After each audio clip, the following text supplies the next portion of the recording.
نوشاد عالم آپ سبھی کا استقبال کرتا ہوں۔ کلاسیکی نثر مطالعہ سیریز کے تحت آج کے لیکچر کا موضوع رجب علی بیگ سرور ایک مطالعہ ہے۔ اس لیکچر میں اردو کے صاحب طرز نثر نگار اور ادیب رجب علی بیگ سرور کے حالات زندگی کے ساتھ ساتھ ان کی مختلف ادبی کاوشوں کا جائزہ لیا جائے گا اور اس بات کی بھی کوشش کی جائے گی کہ ان کی نثر نگاری کی جو خصوصیات ہیں وہ واضح ہو سکیں۔ اردو ادب کی تاریخ کا مطالعہ جب ہم کرتے ہیں تو ہمیں پتہ لگتا ہے کہ اردو شاعری ہو یا نثر ہو، کچھ ایسی شخصیات ہیں جن کے نام ہم بغیر کسی کاوش کے ایک ساتھ لے لیتے ہیں، جیسے سودا و ذوق کا معاملہ ہے قصیدے میں، انشاء اور جرت کا معاملہ ہے شاعری میں ہی۔ اسی طرح سے نثر میں جب ہم بات کرتے ہیں تو میر امن اور رجب علی بیگ سرور کے نام بالکل ہمارے ذہن میں بغیر کسی کاوش کے آ جاتے ہیں۔ میر امن نے عام بول چال اور سادہ زبان کا ایک ایسا پیرائے بین اختیار کیا تھا جو عام لوگوں کی سمجھ میں آتا تھا، جس نے ایک پوری دنیا کو اپنے اسلوب کی وجہ سے مشہور کیا تھا۔ انہوں نے جو نئے انگریز افسر آتے تھے ہندوستان میں، ان کو ذہن میں رکھ کر کے آسان اردو میں ہندوستانی تہذیب سے انہیں واقف کرایا تھا، یعنی زبان کے ساتھ ساتھ ہندوستانی تہذیب سے بھی انہیں واقف کرایا تھا۔ دوسری طرف رجب علی بیگ سرور نے لکھنؤ کے خاص رنگ کو نبھاتے ہوئے رنگین نثر کا اسلوب برتا اور وہ مشہور ہوئے۔ رجب علی بیگ سرور نے میر امن کے مقابلے میں پرتکلف نثر کی مثال پیش کی۔ یہ جو پرتکلف نثر ہے اس لکھنؤ کا جو مزاج تھا اس کی آئینہ دار ہے۔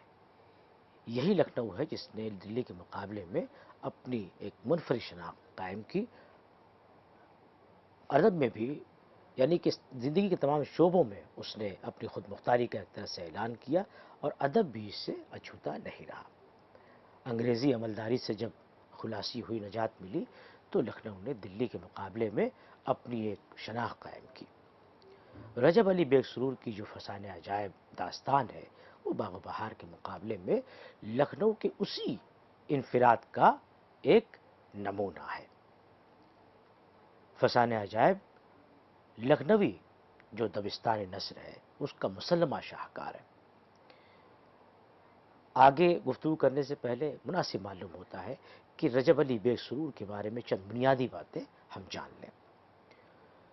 مرزا رجب علی بیگ سرور کی پیدائش اور وفات کے سلسلے میں قطعی طور پر نہیں کہا جا سکتا، لیکن مختلف قرائن سے یہ بات سمجھ میں آتی ہے کہ وہ 1785 یا 1786 میں لکھنؤ میں پیدا ہوئے۔ پیدائشی کی طرح وفات کا مسئلہ بھی مختلف ہی رہا ہے۔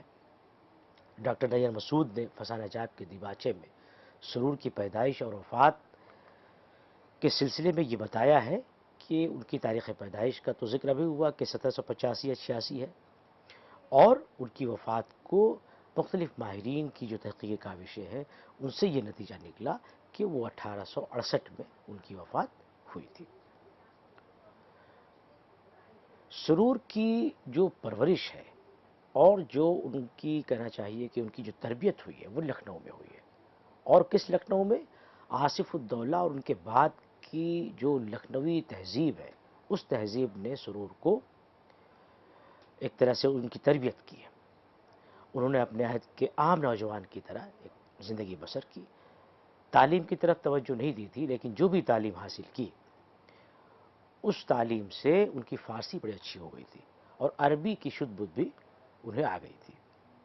اردو ان کو آتی ہی تھی، ہر خاص و عام اردو بول رہا تھا اور اس کی اہمیت تھی، لیکن ابھی بھی آپ دیکھیں کہ فارسی کا جادو جو تھا اور اس کی جو کشش تھی وہ برقرار تھی۔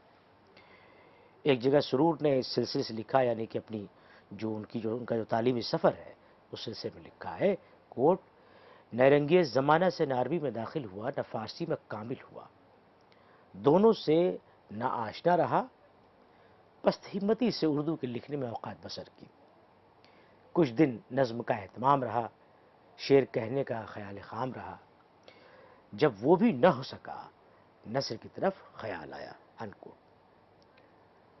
اب آپ دیکھیے کہ یہ بات خود کم دلچسپ نہیں کہ آج وہی اردو جس کو وہ کہتے ہیں کہ پست ہمتی سے اردو کے لکھنے میں اوقات بسر کی، کہ آج وہی اردو ان کی شناخت کا معتبر وسیلہ بنی ہوئی ہے۔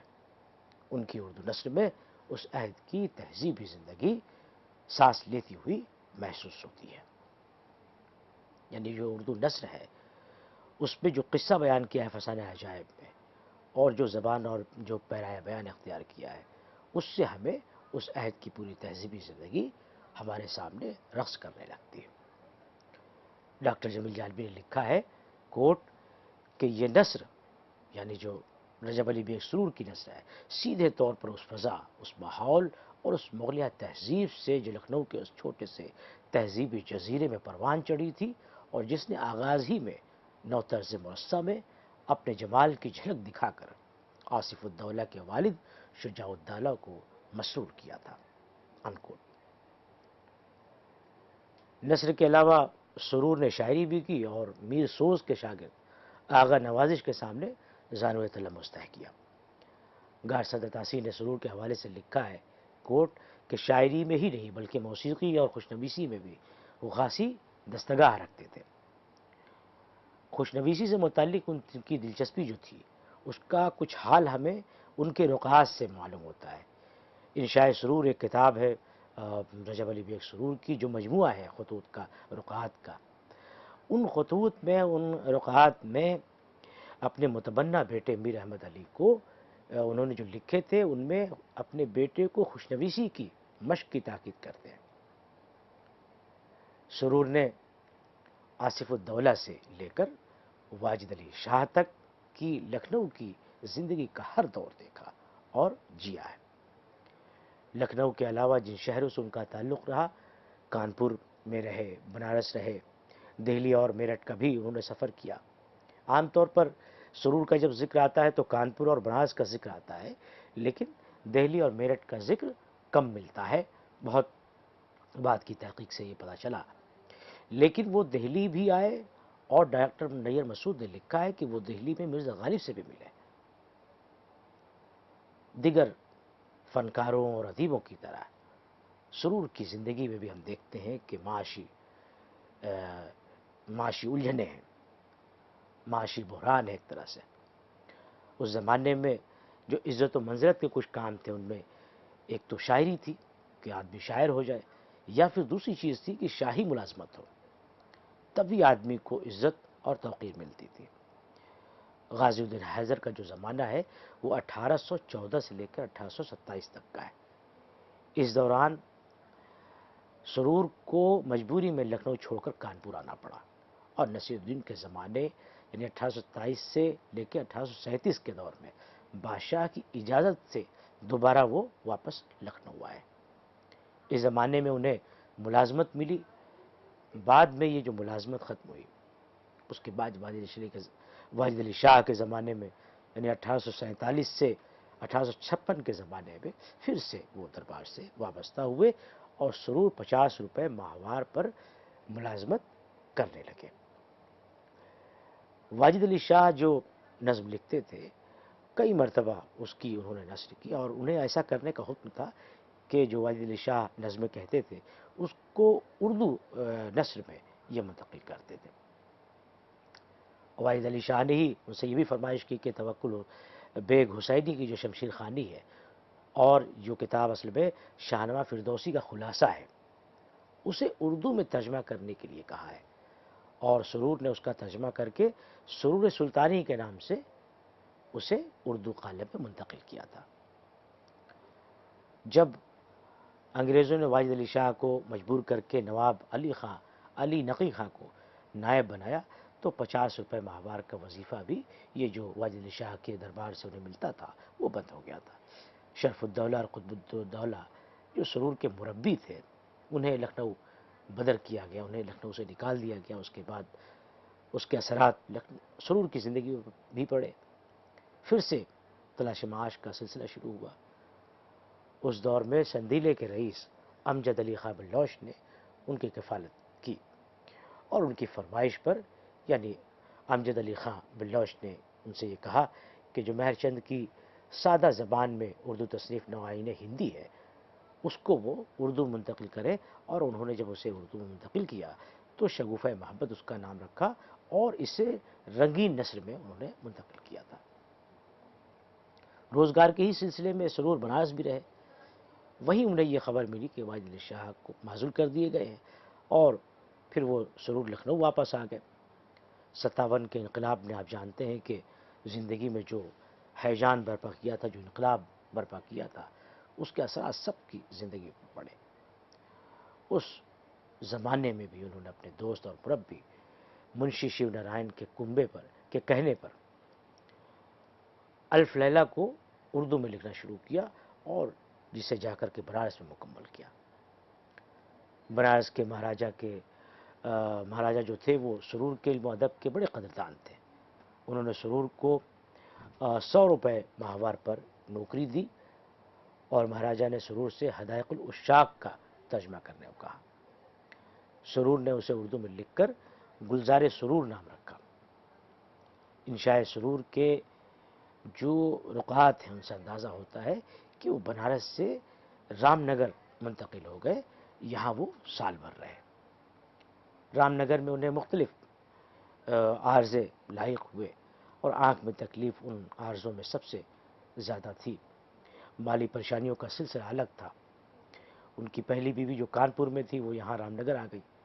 ادھر مہاراجا نے ان کی تنخواہ پینشن کے طور پر آدھی کر دی تھی، اس لیے مالی مشکلات نے زندگی کو اور بھی سخت کر دیا تھا، اور اسی دوران 1859 میں 69 میں ان کا انتقال ہو گیا۔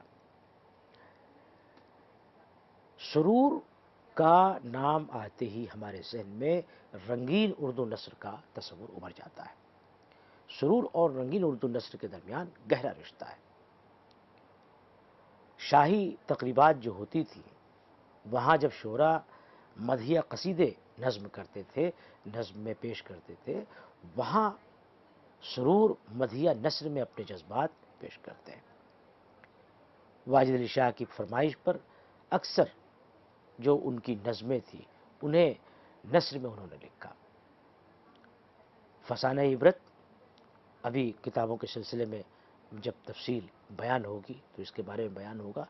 فسانہ عبرت میں سرور نے لکھا ہے کہ جب خفقان کے مرض سے واجد علی شاہ کو افاقہ ہوا، خفقان کا مرض ہوتا ہے جب دل دھڑکتا ہے زور زور سے، اس مرض کو کہتے ہیں، تو افاقہ ہوا اور مزاج بحال ہوا تو جشن و روز کا اہتمام ہوا۔ اس موقع پر شعراء نے قصیدے لکھے تو سرور نے نثر میں چند فقرے لکھ کر محفل میں سنائے۔ تو یہ تو کچھ چند باتیں سرور کی زندگی کے حوالے سے، اور سرور کی زندگی میں کون کون ان کے مربی رہے ہیں، اور کس طرح سے انہوں نے نظم یا نثر جو بھی لکھی ہے وہ کیا ہے، اس کا ایک ہلکا سا اجمالی خاکہ آپ کے سامنے آ گیا۔ انہوں نے متعدد تصنیفات یادگار چھوڑی ہے۔ ہم عام طور پر رجب علی بیگ سرور کا جب نام آتا ہے تو صرف ایک کتاب ہمارے ذہن میں آتی ہے، اور اس کا نام ہے فسانہ عجائب۔ جیسے میر امن کے بارے میں ہے کہ میر امن کا نام آتا ہے تو باغ و بہار کا نام ذہن میں آتا ہے۔ تو کوئی شاعر یا کوئی شخصیت یا کوئی ادیب ایسی ہی ہوتی ہے جس کی کوئی ایک کتاب اتنی نمایاں ہو جاتی ہے، اتنی ممتاز ہو جاتی ہے کہ اس کی جو دوسری تصنیفات ہیں وہ ہمیں اس طرح سے یاد نہیں رہتی، وہ پس پشت جا پڑتی ہیں۔ تو ان کی متعدد تصنیفات ہیں۔ فسانہ عجائب چونکہ سب سے اہم کتاب ہے ان کی، اس سلسلے میں ان پہ ہم بعد میں بات کریں گے۔ پہلے جو دوسری تصنیفات ہیں ان پر بات کرتے ہیں۔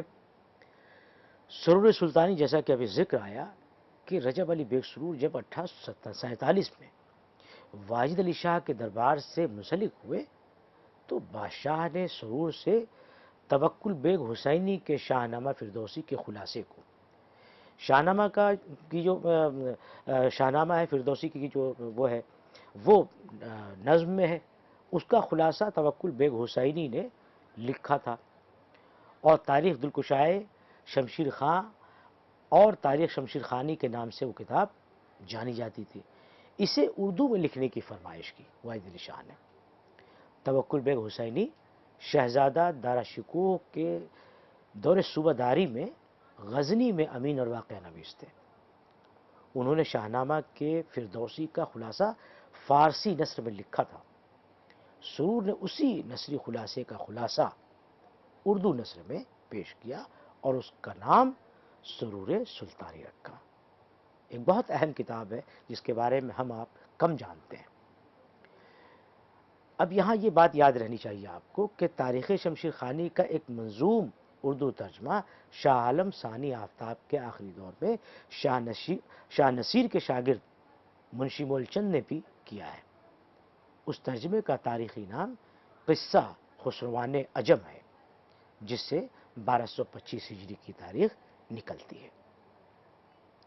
تو یہ تو ہم نے ابھی بات کی سرور سلطانی کی۔ ایک دوسری کتاب ہے سرور کی شگوفہ محبت۔ سرور کی تیسری کتاب ہے دوسری کتاب شگوفہ محبت ہے۔ یہ کتاب انہوں نے سندھیلا کے رئیس امجد علی خاں بلوچ کی فرمائش پر مہر چند کھتری کی مختصر داستان قصہ ملک محمد گیتی افروز کو، جسے مہر چند نے نو آئین ہندی کے نام سے تحریر کیا تھا، اسے سرور نے شگوفہ محبت کے نام سے لکھا ہے۔ شبستان سرور یہ الف لیلہ کا اردو ترجمہ ہے۔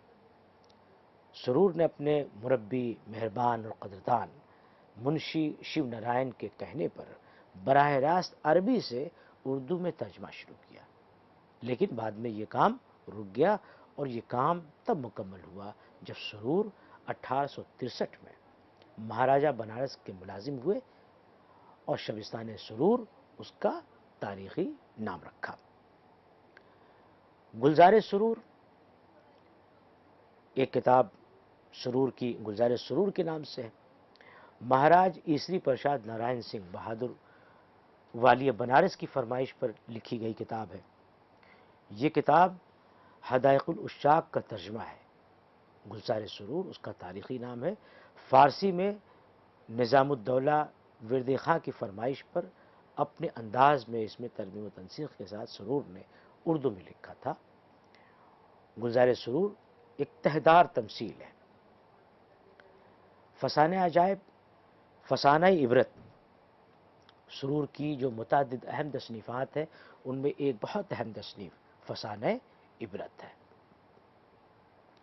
یہ تاریخ کی ایک اہم کتاب ہے جس میں نصیر الدین حیدر سے لے کر واجد علی شاہ کی تاریخ معزولی تک کے سیاسی اور خصوصاً تہذیبی صورتحال کو اس میں بیان کیا گیا ہے۔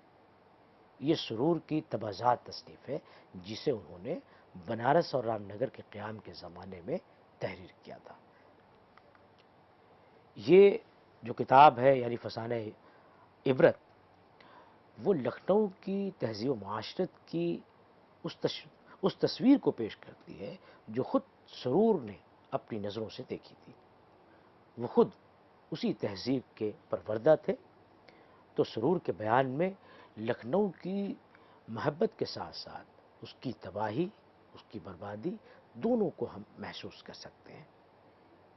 سرور کی اس تصنیف سے بادشاہ، وزیر، امراء، شرفاء کی تہذیب کی سچی، صاف اور جیتتی جاگتی تصویریں ہمارے سامنے آتی ہیں اور خانہ دل میں جگہ بنا لیتی ہیں۔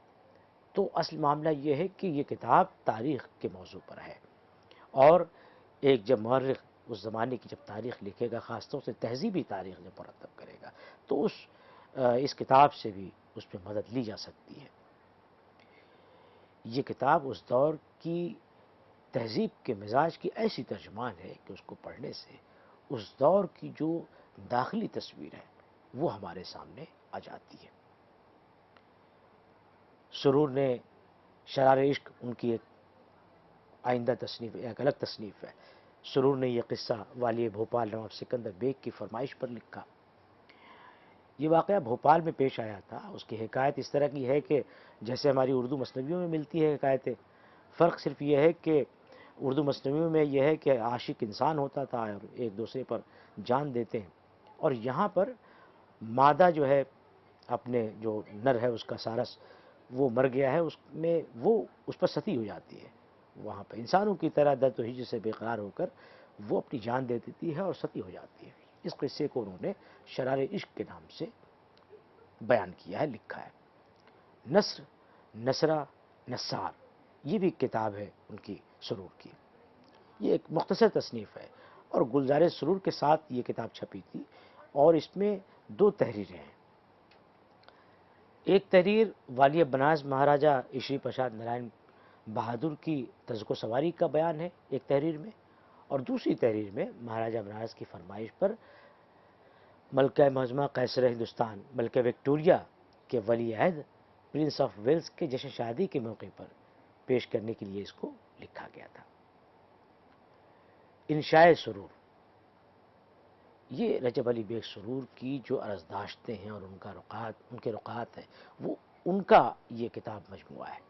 اسے سرور کی وفات کے بعد ان کے متبنہ بیٹے میر احمد علی نے مطبع نول کشور کی فرمائش پر مرتب کیا تھا. ڈاکٹر نیر مسعود کے مطابق اس میں حکمرانوں اور امیروں کے نام 11 عرضداشتیں، عرضیاں اور ایک رقعہ ہے. احباب کے نام 10 خطوط، واجد علی شاہ کے نام بیگمات کی طرف سے لکھے گئے 7 خطوط، خود میر احمد علی کے نام 47 خطوط اردو میں، اور 8 رقعات 2 احباب کے نام اور 6 میر احمد علی کے نام فارسی زبان میں لکھے گئے. اسی مجموعے میں جشن نوروز یعنی مدحیہ نثر میں اور ایک دوست کے نام خط شامل ہے. ان کے علاوہ 8 خط انشاء اردو جسے ضیاء الدین صاحب نے ترتیب دیا ہے اس میں شامل ہے. چند اور خطوط ملا کر ڈاکٹر جمیل جالبی کا قول اگر یہاں درست مانے تو وہ کہتے ہیں کہ خطوط کی کل تعداد 97 پہنچ جاتی ہے. اب یہاں اخیر میں ہم فسانہ عجائب کا بھی ذکر کریں گے، کیونکہ فسانہ عجائب رجب علی بیگ سرور کی شناخت کا ایک معتبر وسیلہ ہے. ان کی مختلف تصنیفات کا بھی یہاں پر اجمالاً ذکر ہوا، اور ایک ایسی تصویر آپ کے سامنے پیش ہوئی کہ آپ اب سرور کو زیادہ بہتر طور پر سمجھ پا رہے ہیں. لیکن چونکہ سرور نے ایک ایسی کتاب لکھی، نثر کی ہمارے سامنے پیش کی، جس میں قصہ تو ظاہر ہے کہ بہت ساری داستانوں میں اس طرح کے قصے ملتے ہیں، لیکن انہوں نے اس کو ایک نئے ڈھنگ سے ترتیب دے کر کے ایک تبازاد قسم کا قصہ بیان کیا. لیکن جو چیز اسے چیزیں دیگر بناتی ہے وہ ہے اس کا اسلوب اور اس کا انداز بیان. لیکن اس کتاب کے سلسلے میں آپ کو جاننا چاہیے کہ فسانہ عجائب جو ہے وہ سرور کی پہلی تصنیف ہے. یہ 1825 میں کانپور میں لکھی گئی. اس کتاب کی تالیف کے سلسلے میں سرور نے لکھا ہے کہ ایک دن چند احباب بیٹھے باتوں سے دل بہلا رہے تھے. ان میں سے ایک آشنائے بامزہ نے، آشنائے بامزہ یہ آپ ترکیب دیکھیے، آشنا یعنی کہ زبان کا رمشناس، زبان کا جاننے والا، ایک آشنائے بامزہ نے سرور سے یا قصے کہانی کے لطف اندوز ہونے والا، یا جس سے بہت ذوق ہو، جس کا مذاق بہت نکھرا ہوا ہو، آشنائے بامزہ نے سرور سے کوئی قصہ یا کہانی سنانے کی فرمائش کی. سرور نے ایک کہانی سنائی جسے سامعین نے پسند کیا. جو ان کے احباب وہاں موجود تھے سب نے پسند کیا، اور اس قصے کو اردو زبان میں اس انداز میں لکھنے کی خواہش ظاہر کی کوٹ کہ لغت سے صاف ہو، جو روزمرہ اور گفتگو ہماری تمہاری ہے یہی ہو، ایسا نہ ہو کہ آپ رنگینی عبارت کے واسطے دقت طلبی اور نکتہ چینی کریں. ہم فقرہ کے معنی فرنگی محل کی گلیوں میں پوچھتے پھریں. فرنگی محل وہاں علماء و ادباء کی بستی تھی، وہاں زیادہ دانشوران موجود تھے. اسی وجہ سے دیکھیے کہ یعنی کہ گفتگو میں بھی وہ چیز آتی ہے کہ وہاں کے لوگ بہت پڑھے لکھے ہوتے ہیں تو ان سے جا کر کے ہم معلوم کریں. ہم فقرہ کے معنی فرنگی محل کی گلیوں میں پوچھتے پھریں. بات آئی گئی ہو گئی، اس درمیان سرور کو بحالت مجبوری کانپور جانا پڑا. اس وقت وہ خفقان کے عارضے میں مبتلا تھے اور حکیم سید اسد علی کے زیر علاج تھے. ان کے علاج سے سرور کو افاقہ ہوا. ایک روز سرور نے حکیم صاحب سے کہا کہ وہ حسب وعدہ ایک کہانی لکھنا چاہتے ہیں. سن کے فرمایا بیکار مباش کچھ کیا کر. یہ بات اس کتاب کے تحریر کا باعث ہوئی. فسانہ عجائب تصنیف کے بعد پہلی مرتبہ میر حسن رضوی کے مطبع حسنی لکھنوی سے 1843 میں شائع ہوئی، اور اس کے کئی ایڈیشن چھپے. لیکن سب سے معتبر نسخہ وہی ہے جو مصنف کی زندگی میں ان کے نظر ثانی کے بعد مطبع افضل المطابع لکھنؤ سے شائع ہوا. رشید حسین خان نے جو ترتیب دیا ہے، یعنی کہ فسانہ عجائب کو اسی نسخے کو بنیاد بنا کر کے مرتب کیا ہے اور انجم ترقی اردو نئی دہلی سے 1990 میں شائع کیا ہے۔ تو یہ ایک اجمالی بیان تھا، ایک کہنا چاہیے کہ ایک بیان تھا جس سے آپ کے سامنے فسانہ عجائب کے بارے میں، خود سرور ایک صاحب طرز ادیب جو اردو کے ہیں، رنگین نثر کے نمائندہ ہمارے لکھنے والے ہیں، ان کے بارے میں آپ نے جانا۔ اگلے حصے میں اس پہ جو قصہ بیان ہے فسانہ عجائب میں، اس پر بات ہوگی، اور پھر اس میں جو سرور کا کے اسلوب کا جو امتیازات ہیں ان کے حوالے سے بھی ہم بات کریں گے۔ مجھے امید ہے کہ یہ حصہ آپ کو پسند آیا ہوگا۔ بہت بہت شکریہ۔